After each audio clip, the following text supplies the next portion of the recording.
What's up, guys? With the second day of E3 being all wrapped up, I figured that I'd make one big video recap of all that we have seen in E3 so far. And in this video, I'm going to be talking about what impressed me the most, as well as a few disappointments, and most importantly, the things I am most excited for. And I will pretty much be going in order of who did what on what days, so make sure to check out the timecodes if you want to skip around. And since I have so much to say so far, even though it's the second day of E3, I decided that I'd yet again split it into two videos. So, in this video, I will be covering day 1 and 2 of E3, and on my next video that will be coming out after E3 is over, I will be covering day 3 and 4. So first up, obviously, we have day 1, which means that I will be going over Ubisoft Forward, Devolver Digital, and Gearbox's showcase. And I figured I'd talk about the intern first off, and of course, I am referencing whoever leaked the Mario plus Rabbids game only a few hours before its reveal. But seriously, whoever it was that screwed that up actually made me really excited for Ubisoft's show. And I was slightly disappointed, I will admit, because there wasn't really much outside of a handful of things. And to kick it off, from what I gather on Twitter, not a lot of people are impressed with Rainbow Six Extraction. But given that I used to be a huge Siege fan, and I'm a sucker for alien/zombie mayhem situations,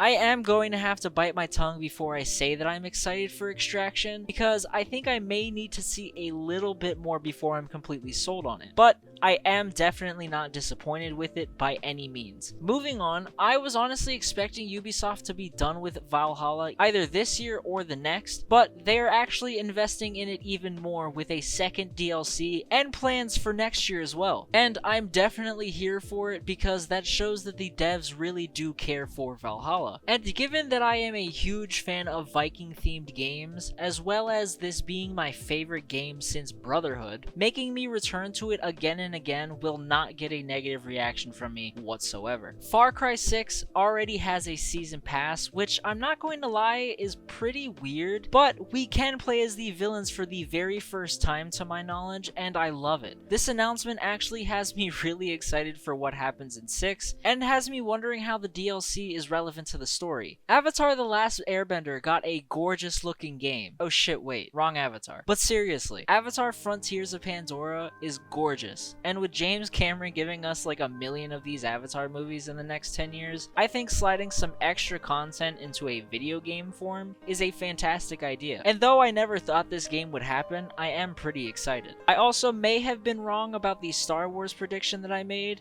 but I at least got it kind of right because it is another movie franchise that is owned by Disney. But that's besides the point. I loved the Avatar movie, and I'm sure I will love this game just as much. Now finally, we have the biggest game Ubisoft has given us this year at E3 in my opinion, which is Mario plus Rabbids Sparks of Hope. Honestly, I could talk about this trailer alone forever because Rabbid Luma is adorable, and don't even get me started on Rabbid Rosalina. She is officially my spirit animal. Now, I won't lie, I wasn't that intrigued by the first game whatsoever. I was also in that group of people that were questioning why this was even a thing to begin with, but after it came out, I became sort of neutral with it, and after this reveal, it actually has me going from neutral about this Mario spin-off to very interested. And I've also seen a lot of people wondering where the real Rosalina is on Twitter, and though I'm not 100% confident, I am willing to bet that she's a hostage at some point in the game. And since one of the devs has made a hint that there are other characters that are going to possibly show up in the game, it got me hoping that there could possibly be unlockable characters. And for me personally, I'm hoping to see real Rosalina at some point, as well as maybe a Rabbid Bowser. And even though I know this isn't going to happen, I think Geno showing up either as a Rabbid costume or just straight up him himself would be a nice little nod to the very much beloved Super Mario RPG. Also, let me know who you would like to see pop up at some point in the game.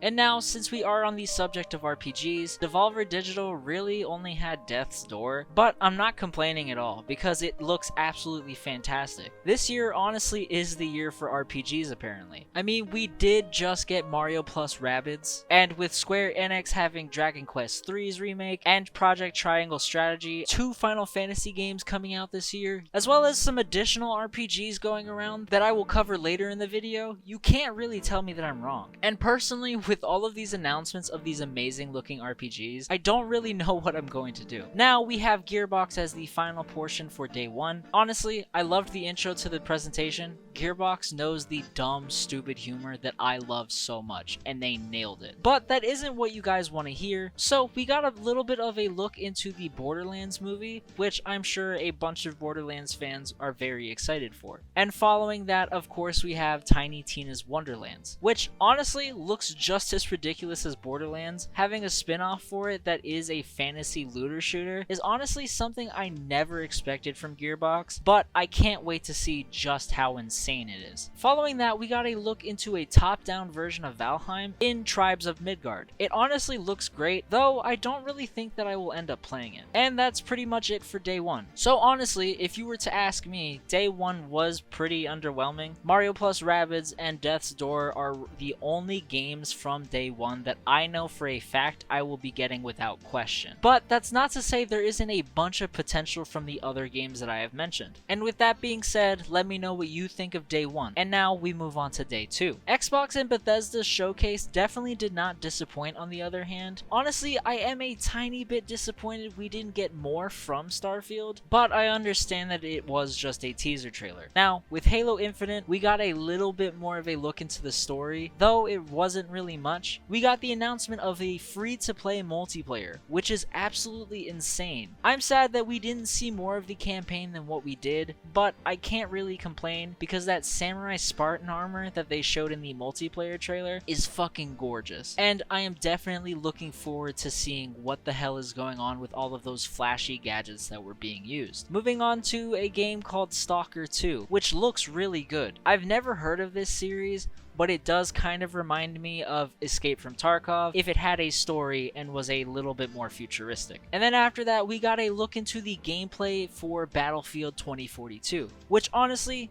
though I hate EA, it looks amazing. And the tornado in that trailer definitely has me sold for this game. Next, we have Replaced, and I am very interested to see more about this game. I'm a sucker for gorgeous pixel games, and Replaced definitely has me waiting to see more for it. Now, for the Diablo fans, Diablo 2 is getting a remaster, which looks really good. And I don't think it will be crossplay, but the progression will be saved for both your console and PC versions of the game. So for anybody who would like to switch back and forth between the two, this game is definitely made with you in mind. And now, out of everything that Xbox has announced so far, I know I'm going to pronounce this wrong, but Eiyuden Chronicle Rising and Eiyuden Chronicle 100 Heroes honestly has me the most hyped out of everything we've seen up to this point. We got a trailer for 100 Heroes specifically, and it looks amazing. From the art style to the character designs, I feel like you can definitely tell that this is a passion project. And don't even get me started on the combat that they showed in this trailer. I mean, just look at it. It's gorgeous. It unfortunately is 2 years away, but next year we are getting Rising, and I'm definitely going to be buying that. Any HD 2D game with this much effort put into it will always catch my interest. And I don't know about you, but I just love the amount of HD 2D games that we will be getting within the next few years. Now, for my most anticipated game Xbox has announced, Outer Worlds 2. And I can't say enough how much I loved its extremely meta reveal trailer. Honestly, I don't have much to say except for the fact that it looks like it's going to be taking a slight turn from the original. With the rocket boots and the aesthetic of the world shown in the trailer, it doesn't look very similar to the first one at all. And I know part of that is also because they're not really sure what they're going to do with it, assuming what the narrator was saying is true, but I know that it's going to be fantastic regardless. Now, Bethesda also closed out the Xbox presentation with Redfall, and it looks really cool. I want to see more from it before I say anything, but a modern day shooter with magic and vampires is really interesting in concept, and I will definitely be keeping my eye on it. And now, finally, the last thing that Xbox announced is also the most outrageous thing I've ever seen, which is the Xbox mini fridge. The fact that Microsoft actually went ahead with this is hilarious, and I hate it. And now we move on to Square Enix. They came out swinging with Guardians of the Galaxy. Now,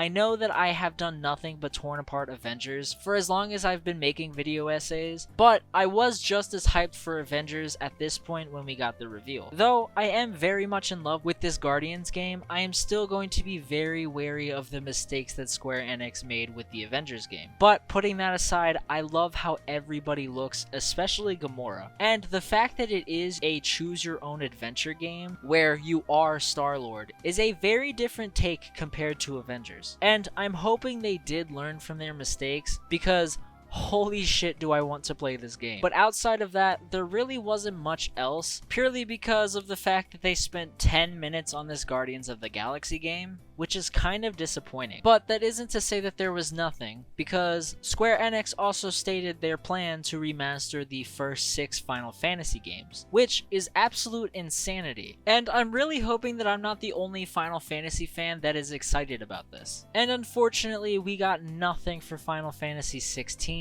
which I'm very disappointed in. And of course, we also got nothing for Final Fantasy 7, but I was prepared for that. And aside from that, there really isn't much else. The only other memorable things in the presentation were Avengers giving out some free DLC that is featuring Black Panther. And the team behind Life is Strange gave us a remaster, as well as a look into the new Life is Strange game. And finally, we had the Back 4 Blood showcase, which is really unfortunate because I was really looking forward to seeing Gotham Knights and the Suicide Squad games. But that could possibly mean that they are taking their time with it to try to make it the best game possible. I think Day 2 was pretty good, though it's not everything I was hoping for. It is definitely a very good day for E3 overall. There were a lot of things that I really wasn't expecting that I am very pleased to see. Now, with all of that being said, let me know what you guys thought of the first 2 days of E3 2021 in the comments down below. If you guys enjoyed the video, make sure to leave a like and subscribe. Thank you so much for watching, especially if you watched this video in its entirety, and hopefully I'll catch you guys in the next one.